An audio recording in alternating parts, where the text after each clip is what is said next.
नमस्कार दोस्तों, मैं हूं नीरज खांडल। 2018 बैच से एलडीसी में सेक्रेटरीट सेलेक्टेड। दोस्तों, आप लोगों को पता होगा कि पाठक सर के साथ हमने एलडीसी के ऊपर पहले एक सेशन किया था। एक वीडियो इससे पहले आ चुका है। उस वीडियो को देखने के बाद आप में से बहुत से लोगों की कुछ क्वेरीज थी। उन क्वेरीज के अंदर सबसे ज़्यादा टाइम जो पूछी गई वो ये पूछी गई कि मैंने बुक्स कौन सी पढ़ी या मैं कौन सी बुक्स रिकमेंड करता हूँ इस एग्ज़ाम के लिए। तो आज के सेशन जो होगा उसके अंदर अपन कम्प्लीटली बुक्स के ऊपर फोकस करेंगे। मैंने कौन सी पढ़ी, उन बुक्स के ऊपर आज मैं बात करूँगा। तो चलो दोस्तों देखते हैं।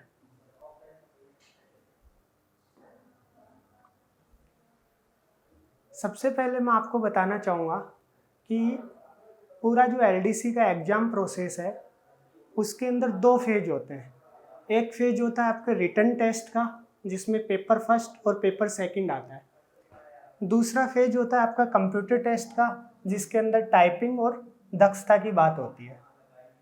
सबसे पहले अपन इनकी मार्क्स की स्कीम देख लेते हैं, मार्क्स का डिस्ट्रीब्यूशन कितना कितना है।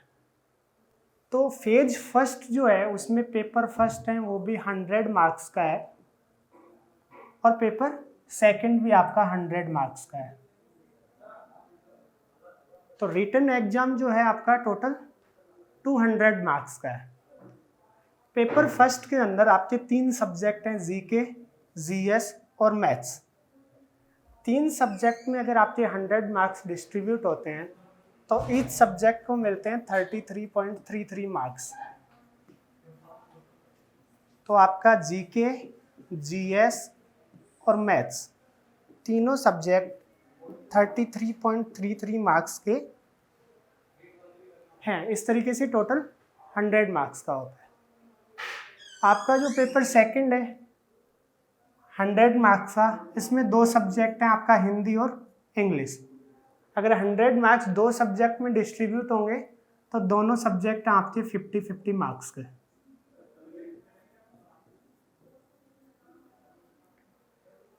ये आपका फेज फर्स्ट हो गया। फेज सेकंड जो कि कंप्यूटर टेस्ट है उसमें 2 चीज होती है आपकी, टाइपिंग और आपकी दक्षता। टाइपिंग आपकी हिंदी की और इंग्लिश की दोनों की होगी, दक्षता भी हिंदी और इंग्लिश दोनों की होगी। कई लोगों की क्वेरी जैसे भी थी कि सर टाइपिंग हिंदी में होगी या इंग्लिश में, तो आपको आंसर मिल गया है, दोनों चीज़ें होती है उसमें, हिंदी और इंग्लिश भी। कंप्यूटर टेस्ट जो है वो भी आपका 100 मार्क्स का है। उसमें 4 पार्ट हैं, चारों पार्ट 25-25 मार्क्स के हैं।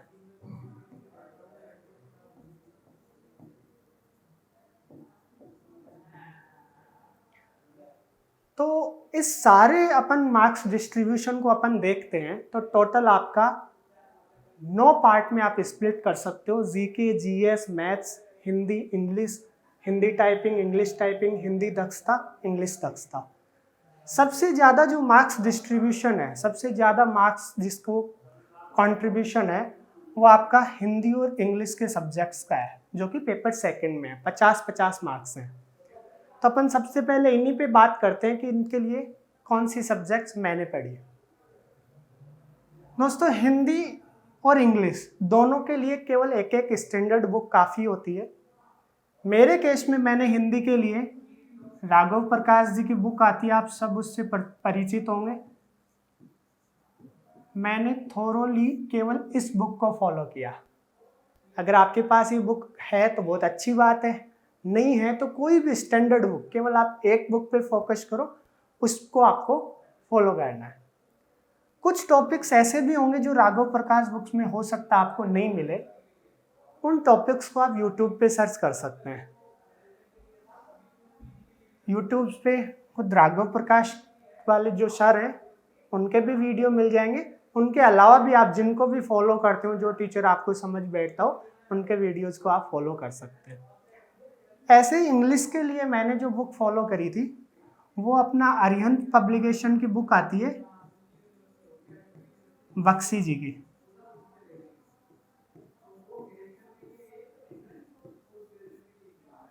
तो इंग्लिश के लिए मैंने इस बुक को फॉलो किया था वोकैब एंड ग्रामर दोनों पार्ट के लिए। सेम केस अगर आपको कोई टॉपिक्स जो हैं जो इसमें नहीं मिले तो आप यूट्यूब वगैरह से वो रिसोर्सेज खोज सकते हैं, आराम से वो मिल जाएंगे। एक एक्स्ट्रा स्ट्रेटजी ये रखना जो मेरे केस में मैंने काम में ली, पिछला जो LDC 2018 वैकेंसी था वो 4 अलग अलग दिन एग्जाम हुआ था। मेरा एग्जाम तीसरे वाले दिन था, तीसरे वाले पेपर के केस में। तो मैंने पिछले 2 पेपर में किस तरीके के क्वेश्चन पूछे जा रहे हैं उनका एनालिसिस किया था और उस हिसाब से खुद को इम्प्रूव किया था। आपके पास चारों पेपर अवेलेबल हैं वेबसाइट्स के ऊपर, आप सर को भी बोल सकते हैं, इस चैनल के थ्रू भी वो आपको अवेलेबल करवा सकते हैं। तो पिछले 18 वैकेंसी के चारों पेपर और उससे पहले के भी एग्जाम्स के पेपर, उनको आप जरूर देखना क्वेश्चन किस तरीके से आते हैं। जैसे राघव प्रकाश के अंदर आपका लेटर वाला पार्ट है हिंदी के अंदर, तो लेटर्स में अपन को किस तरीके के से क्वेश्चन आएंगे, क्योंकि सब्जेक्टिव एग्जाम तो है नहीं, ऑब्जेक्टिव है। तो ऑब्जेक्टिव क्वेश्चन लेटर में किस प्रकार के बन सकते हैं, तो ये आइडियाज आपको जो मिलेंगे वो मिलेंगे प्रीवियस ईयर पेपर से। उस आधार पे आपको फिर उन टॉपिक्स को प्रिपेयर करना है। आपको लिमिटेड रिसोर्स पढ़ना है और ये जो सब्जेक्ट्स हैं वो स्कोरिंग सब्जेक्ट हैं, आपको अच्छा स्कोर देंगे। पेपर फर्स्ट में अपन बात करते हैं मैथ्स की। मैथ्स के अंदर भी आपको केवल और केवल एक स्टैंडर्ड बुक फॉलो करनी है। मेरे केस में मैंने आर.एस. अग्रवाल को फॉलो किया था।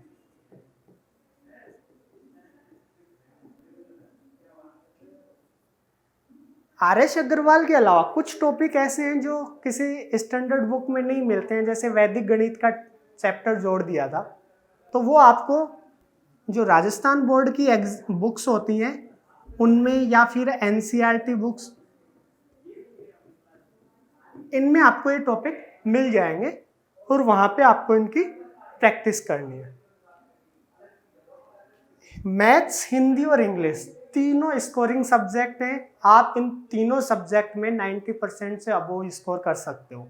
90 से 95%, 97% आराम से स्कोर किया जा सकता है। और ख़ास बात यह है कि आपको बहुत कुछ ज़्यादा रिसोर्स में जाने की ज़रूरत नहीं है, सिंगल बुक पे फोकस करना है। अब बात आती है आपकी जनरल साइंस की। जनरल साइंस के अंदर 2 टाइप के क्वेश्चन आते हैं। लास्ट ईयर जो पेपर आया था उसने टफ केवल जनरल साइंस और जीके नहीं बनाया था, इन तीनों सब्जेक्ट में लोगों ने बहुत अच्छा स्कोर किया था। जीएस टफ इसलिए हो जाता है क्योंकि इसमें 2 टाइप के क्वेश्चन आते हैं। एक तो कंसेप्चुअल क्वेश्चन कि जो आप किसी भी बुक से, स्टैंडर्ड बुक से पढ़ते हैं, आपको समझ में आ जाता है और आप उसको कवर कर लेते हो। और एक ऐसे क्वेश्चन होते हैं जो जीके नेचर के होते हैं, जनरल नॉलेज नेचर के, जिसके अंदर बहुत ब्रॉड एरिया होता है। किसी भी साइंटिस्ट का नाम पूछ लिया, कोई भी करंट समसामयिक विषय से कोई जुड़ा हुआ क्वेश्चन पूछ लिया, तो वहाँ थोड़ा हेक्टिक हो जाता है। तो इसमें मेरी जो स्ट्रेटजी मैंने रखी थी कंसेप्चुअल पार्ट्स के लिए, जो टॉपिक कंसेप्चुअल है उसके लिए मैंने स्ट्रिक्टली NCERT को फॉलो किया। इसके अलावा मैंने कोई बुक नहीं पढ़ी।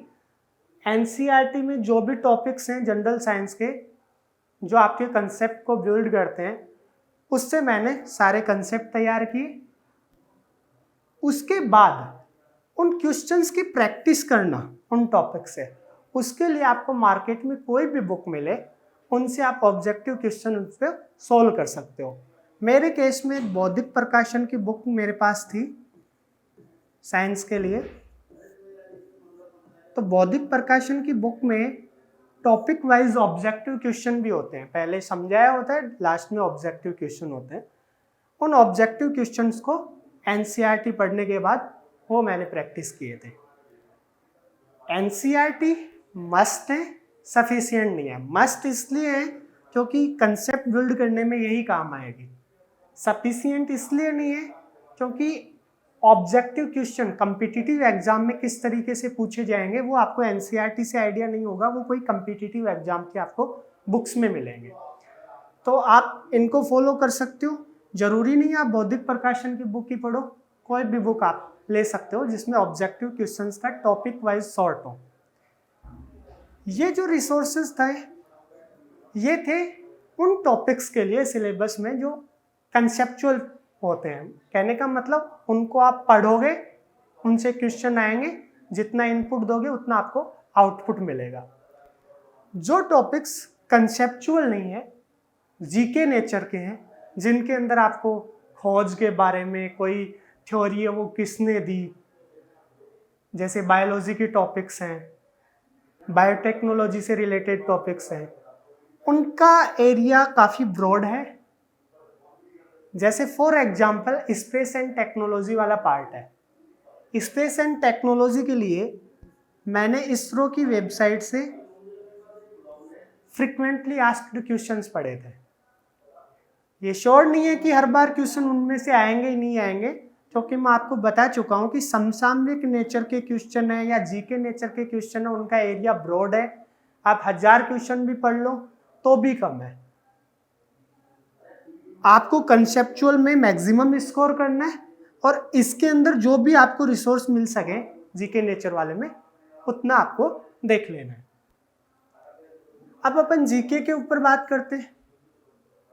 एलडीसी के एग्जाम के अंदर जीके के अंदर सारा पोर्शन राजस्थान जीके का है, जिसमें आपकी राजस्थान ज्योग्राफी है, राजस्थान की आर्ट एंड कल्चर है और थोड़ा बहुत राजस्थान की इकोनॉमी है। मेरे केस में मैंने इनकी सेपरेट बुक पढ़ी थी, लेकिन आपको इसमें ज़रूरत नहीं है कि आप इंडिविजुअल टॉपिक वाइज बुक्स पढ़ो। आपके पास अगर कोई कॉम्बो बुक है जो सारा राजस्थान जीके को कवर करता है तो वो भी आपके लिए सफिशिएंट होगा। जैसे फॉर एग्जांपल मैंने ज्योग्राफी के लिए भल्ला जी की बुक आती है वो पढ़ी थी। उसी में जो इकोनॉमिक्स पार्ट था उसके लिए आपकी लक्ष्मी नारायण जी नाथूलाल का बुक आती है, वो पढ़ी थी। एंड आर्ट एंड कल्चर के लिए मेरे पास जो साहित्य ग्रंथ अकादमी की बुक्स होती हैं वो पढ़ी थी।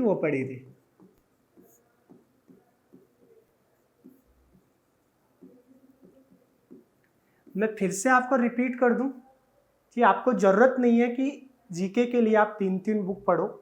आपको मार्केट में कोई भी स्टैंडर्ड बुक मिले, आप उससे जीके को कवर कर सकते हो।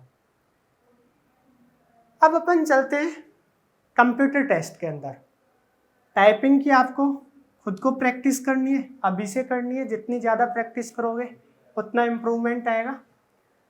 दक्षता के अंदर हमेशा कन्फ्यूजन रहता है।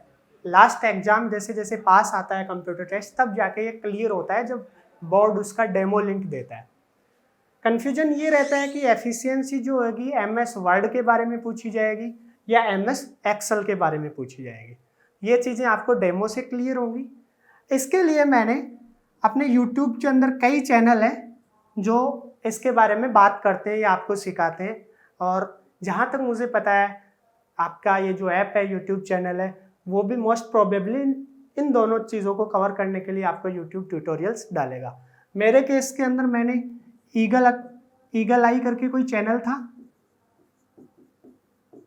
उसको मैंने फॉलो किया था और ये भी आपको 100% स्कोर करवाने में हेल्प करता है।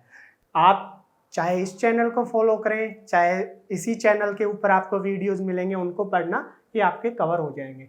तो ये सारे बुक्स और रिसोर्सेज थे जो मैंने खुद ने फॉलो किए थे। आप भी उनको फॉलो कर सकते हैं एंड ज़्यादा से ज़्यादा आपको प्रैक्टिस पे ध्यान देना है। इन सब के अलावा सबसे ज़्यादा फोकस जो आपका होना चाहिए, पैरेलल जो चलना चाहिए, वो ये है कि प्रीवियस ईयर के LDC के जितने भी पेपर्स हैं जितने जो आप आराम से डाउनलोड कर सकते हैं, डिस्क्रिप्शन में सर भी आपको अवेलेबल करवा देंगे लिंक। उन प्रैक्टिस पेपर्स को आप जितना सोल्व करोगे आपको आइडिया होगा कि क्वेश्चन किस तरीके से पूछे जाते हैं और नंबर ऑफ क्वेश्चन जनरली क्या ट्रेंड रहता है। तो आज का अपना पूरा सेशन रिसोर्सेज के ऊपर था, कौन सी बुक्स पढ़नी चाहिए, कौन से रिसोर्सेज पढ़ने चाहिए, अपने ने उनके ऊपर बात की है। इसके अलावा भी आपके कई क्वेश्चंस थे लास्ट सेशन वाले वीडियो में, और इस सेशन पे भी आप कमेंट्स के अंदर आपकी क्वेरीज रख सकते हैं। जो बुक्स के अलावा अलग कोई और क्वेश्चन होंगे उनका अपन सेपरेट एक सिंगल वीडियो आपको अवेलेबल करवाएंगे नेक्स्ट टाइम में, तो आप कर सकते हैं। धन्यवाद।